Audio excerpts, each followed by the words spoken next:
L'histoire commence dans une cabane isolée au milieu de la forêt où une femme nommée Brinée est témoin du meurtre brutal de son mari par des gangsters.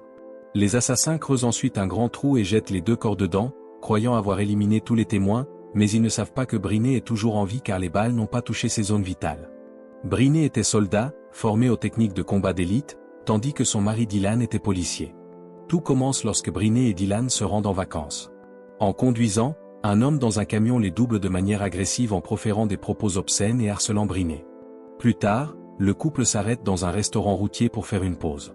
Pendant que Dylan va aux toilettes, Brinée est assise seule à une table extérieure, sans savoir que leur cauchemar vient de commencer.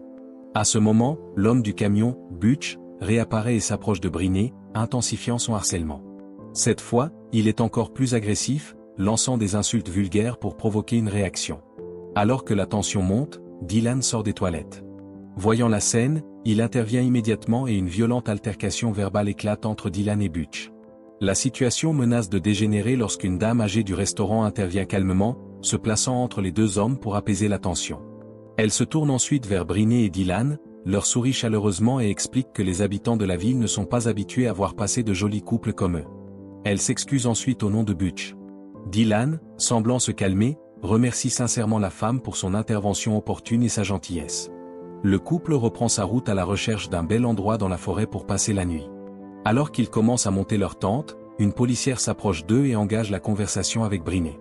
L'officier leur adresse un avertissement amical, expliquant que les locaux de la région sont plutôt étranges et souvent hostiles envers les étrangers.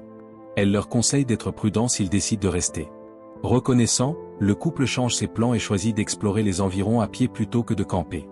Après le départ de la policière, ils continuent leur chemin dans la forêt. Dylan demande à Brinée, sur un ton joueur, s'ils doivent aller à gauche ou à droite. Brinée choisit avec confiance la gauche. À ce moment, une forte pluie commence. Heureusement, ils trouvent une petite cabane et décident d'y chercher refuge. Au début, ils profitent du moment chaleureux, plaisantant légèrement sur la météo. Mais la curiosité de Brinée prend le dessus. Tandis que Dylan savoure l'atmosphère romantique, Brinée explore la cabane, entre dans une autre pièce et découvre un compartiment secret. Lorsqu'elle l'ouvre, son cœur se serre, il contient une cache d'armes. Rapidement, Brinée appelle Dylan pour lui demander de vérifier l'extérieur. Dylan convient qu'ils doivent quitter la cabane immédiatement. Mais avant qu'ils ne puissent s'échapper, Butch les attaque par surprise par derrière, les assommant avec le canon de son arme. Lorsqu'ils reprennent conscience, ils se retrouvent ligotés dans une pièce faiblement éclairée. Le cauchemar commence, Butch torture Dylan sans pitié et force Brinée à regarder. Elle endure une torture psychologique et émotionnelle horrifique.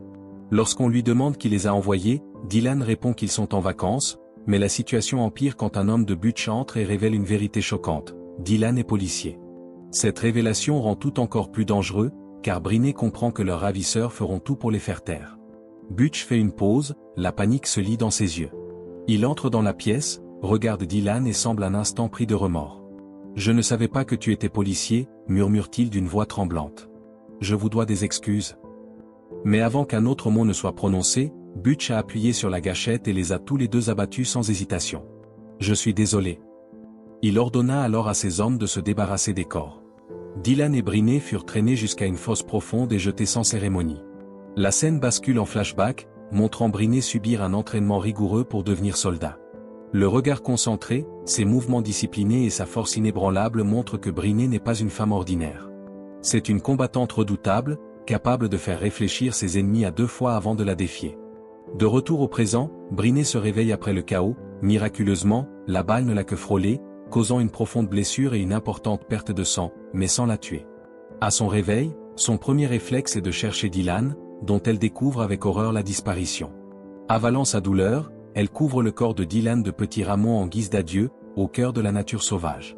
Au campement, Brinée est submergée par le chagrin et la culpabilité, sans voulant d'avoir eu cette idée qui a causé la mort de Dylan. Le poids du regret lui coupe presque le souffle, mais sa détermination se renforce en se rappelant qui elle est vraiment, une combattante entraînée, une survivante.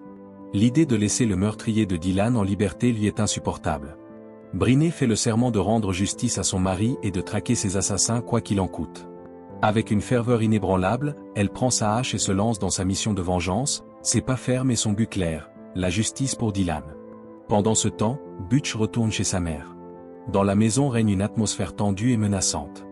Butch et ses fils, dont Cruy, torturent une femme, dévoilant leur brutalité. Butch, ivre de pouvoir, saisit la femme et l'embrasse de force alors qu'elle lutte pour se libérer. Les habitants vivent dans la peur de Butch et de sa famille, qui enlèvent des femmes et commettent des atrocités en toute impunité. Alors que Butch profite de son comportement ignoble, sa mère entre dans la pièce et lui ordonne de manger vite car il y a du travail. Ignorant tout, Briney prépare sa prochaine action. Fabriquant une arme en bois tranchante, elle tend rapidement une embuscade et tue un des hommes de Butch, le premier pas sur son chemin de vengeance. Il lui murmure « Je pensais que tu étais morte ». Il est clair qu'elle n'a pas pris plaisir à cet acte brutal, mais elle sait que c'est nécessaire. Après avoir tué l'homme et caché son corps, elle disparaît dans la forêt telle une ombre déterminée. Sa mission continue, elle traque et tue avec précision sa prochaine cible, blesse un autre en lui coupant la jambe, mais au lieu de le tuer, elle le regarde ramper loin, un acte de clémence ou peut-être un avertissement. Il a tué mon mari. Vous allez tous mourir. Déterminée à détruire le pouvoir de Butch, Briney incendie une cabane importante. Une énorme explosion secoue la forêt. Le shérif Hobbs, un vieil homme armé, entend l'explosion et part enquêter, ce qui attire aussi l'attention de Butch et sa mère.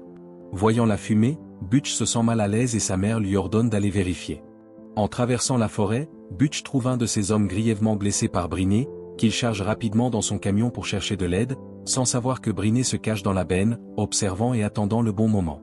De retour à la maison avec la mauvaise nouvelle, Butch subit la colère de sa mère, qui le réprimande et le gifle pour son échec. Leur tension montre que leur pouvoir commence à s'effondrer. Sa mère lui ordonne de trouver un groupe d'étrangers réputés coriaces pour renforcer leur armée. « Vous êtes encore vivant ? Elle l'a tué. Tu as tiré sur cette garce et elle est toujours en vie.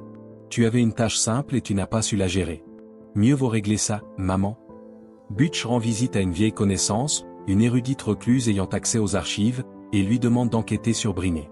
En fouillant les documents, il découvre une vérité choquante. Briney n'est pas une femme ordinaire, mais une ancienne soldate au training d'élite. Butch et sa mère réalisent qu'ils affrontent un ennemi bien plus dangereux qu'ils ne le pensaient. Pendant ce temps, le shérif Hobbs s'enfonce dans la jungle et découvre le corps d'un homme de Butch, qu'il signale immédiatement à son quartier général, informant des violences dans la région. Briney, quant à elle, continuait à installer méticuleusement des pièges dans la forêt pour contrer quiconque se cachait dans les environs. Lorsque l'équipe de Hobbs arriva, ils identifièrent le cadavre comme étant un membre d'un groupe notoire dirigé par une femme surnommée Mother. Un officier expliqua que toute la forêt était contrôlée par Mother, une femme influente et redoutée. Conscient de la gravité de la situation, Hobbs demanda une rencontre immédiate avec Mother. Une jeune femme à la base informa aussitôt Mother de l'arrivée prévue de Hobbs. Il s'avéra que cette jeune femme faisait partie du réseau de Mother. Peu après, les adjoints du shérif signalèrent la découverte d'un corps dans la forêt, mais Mother fit semblant de ne pas savoir et inventa une histoire selon laquelle l'homme s'était suicidé. Même s'il savait qu'elle mentait, le shérif Hobbs choisit de ne pas la confronter, gardant le silence et partant avec ses hommes, ses doutes grandissant. « Tu dis qu'il s'est suicidé ? » ?»« Oui. 6 coups de couteau dans la cage thoracique. Je ne veux pas que ce shérif traîne ici, tu m'entends ? » Cette nuit-là, Mother et ses enfants pleurèrent la mort de leur collègue, s'enivrant jusqu'à s'endormir. Butch se réveilla ivre, ignorant le danger qui l'attendait. En entrant dans la pièce, Briney l'attendait dans l'ombre. Sans hésiter, elle se jeta sur Butch et lui trancha la gorge en vengeance de la mort de son mari. Elle resta immobile, regardant Butch rendre son dernier souffle. Caché, Briney vit une réalité effroyable. Un homme traînait une jeune fille dans une pièce et la verrouillait à l'intérieur. En enquêtant plus avant, elle découvrit de nombreuses autres filles retenues captives. Touchée par leur sort, Briney était déterminée à les libérer. « Je dois te sortir d'ici. Ça va aller. » Mais soudain, une des filles cria pour prévenir de l'arrivée des gardes. Un homme armé entra et ouvrit le feu, tuant une fille sur le coup. « Je cours. » Briney resta calme et élimina rapidement l'assaillant grâce à ses compétences de combat. Elle prit une fille nommée Emily dans les bois et trouva une cachette. Mother, informée de la mort de Butch et de l'évasion de la fille, fut envahie par la colère et le chagrin. Elle ordonna à ses troupes de traquer Briney à tout prix, mobilisant des chiens pisteurs et des équipes de recherche. Dans la forêt, un des hommes de Mother découvrit la cachette de Briney, mais fut piégé et tué. « Ta place est ici, fille. » Briney abattit ensuite un autre ennemi. Cette nuit-là, Briney et Emily s'assirent paisiblement ensemble. Emily, effrayée, révéla qu'elle était enceinte et craignait que sa mère ne la retrouve. Briney promit de la protéger et de l'aider à commencer une nouvelle vie. « Bébé, ça veut dire que c'est ta maman. Ils nous vendent et nous remplacent par d'autres filles.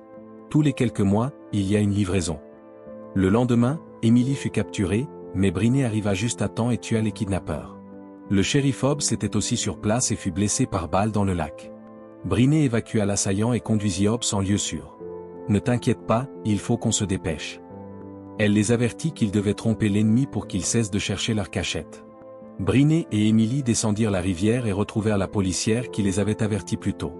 Celle-ci leur demanda de monter dans sa voiture. Toutes deux s'endormirent d'épuisement. À leur réveil, elles étaient entourées par Mulder et ses hommes.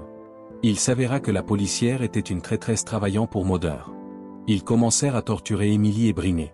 En désespoir de cause, Émilie avoua qu'elle était enceinte de l'enfant de Butch. Entendant cela, Mulder ordonna qu'Émilie soit séparée. Brinet s'infiltra secrètement, nourrit et tua les gardes, libérant ainsi Brinet et Émilie.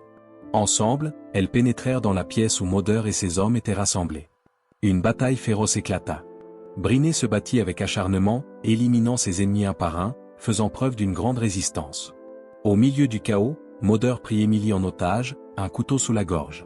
Lorsqu'une attaque surprit Brinet par derrière, Mulder trancha la gorge d'Émilie. Non.